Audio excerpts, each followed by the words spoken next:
Welcome from an all new episode of CBFU. Want to start that again? Yeah, sure. I haven't opened it up in a long time. Welcome to an all new episode of CBFU from the shop for the week of July 8th, 2015. With me today is a very special guest. You know him from Flash as Cisco. We'll just call him Frey. How you doing? Good. You want to open us up with the first book? Sure, of course. So today we have Archie #1 by Mark Waid and Fiona Staples. Let me just say that I don't really read Archie. I mean, I'm sure I read it when I was a kid, a few issues. It was a fantastic book. Pretty much it deals with, I hope this isn't a spoiler, but Mark Waid deals with Archie and Betty's breakup. And it does a pretty good job of keeping me intrigued. Pretty much a teen drama, but it's all pretty great. Yeah. And Archie breaks the fourth wall a few times, and it's funny. It's a good book, entertaining. I loved it. Yeah, no, it's better than like any Archie book has any right to be. No, of Between course. this and like the Archie Zombies books, I mean, Archie books are going through like a renaissance. I just can't believe Mark Waid and Fiona Staples are actually doing this book. Yeah, I know. I mean, it's unbelievable. Like the only other Archie comics books I ever read are like the Mega Man stuff, and those are all they're all quality books. But this was like out of this world. Like way better. Like you said, way better than it should have been. It feels like Bendis wrote this book. Yeah, no. Like he does more of the teen kind of stuff. He has a good voice with that kind of stuff.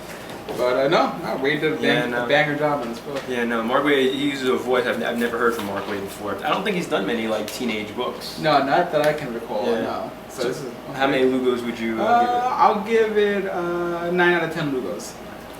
Okay. Because I don't really read Archie that much. Yeah. If you don't read Archie, you should definitely give it a shot. Yeah, it's well worth your time. Okay, our next book is another book I never thought we'd be reviewing. This is Star Trek Green Lantern from IDW. Mike Johnson wrote it with Angel Hernandez on art. And this is basically what I love anytime they do these crossovers. This is a fun book, and I really enjoyed it. I didn't expect much from this, from the Green Lantern Star Trek, but it was a really, really fun book with which digs a lot into Jeff Johns' like mythology with the multicolored rings and everything. And it's just a good first issue. A great issue. This guy, I did a little bit of research before we got in here, and this author, I know he does the other Star Trek books that are on IDW. He does a really good job of keeping the same tone as the Star Trek movies, and the art in the book, actually, they look exactly like the movie versions of themselves. But great issue, like way better than I expected. Yeah, certainly way better than I think anything DC is putting out for Green Lantern right now. So if you're gonna read any Green Lantern, I suggest you actually go to IDW and read their Star Trek Green Lantern crossover. It is. It's really good. It's really good. It's a lot of fun. And the story just begins. If any had any like complaint about it, it's that it sort of ends before like where it just like really starts to be like with the crossover and everything. Yeah. Well, I mean, I had a feeling it would end where it ended. Yeah. And also take note of the ring assignments in the book. It's really interesting and it's fun, and just check it out. Yeah, no, it's really cool. I would give it 7 out of 10 Lugos. It was really good. I enjoyed it. What's our next book? All right.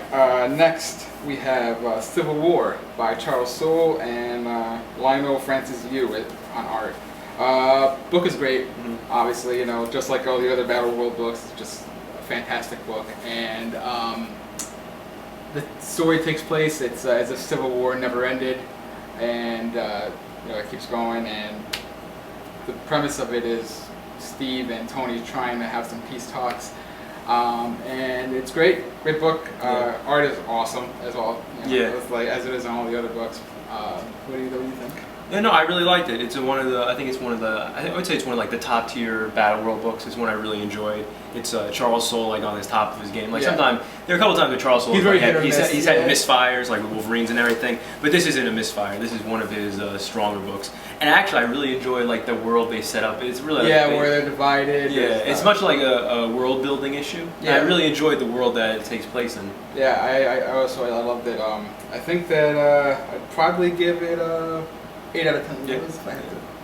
We have to great issue. Okay, our last book of the week. This is a new #1 from Marvel. This is Lando #1 from Marvel Comics, the newest Star Wars book. This is also by Charles Soule with art by Alex Maleev, and it's a really good book. I think it's definitely better than the Princess Leia one. I didn't really care for that one.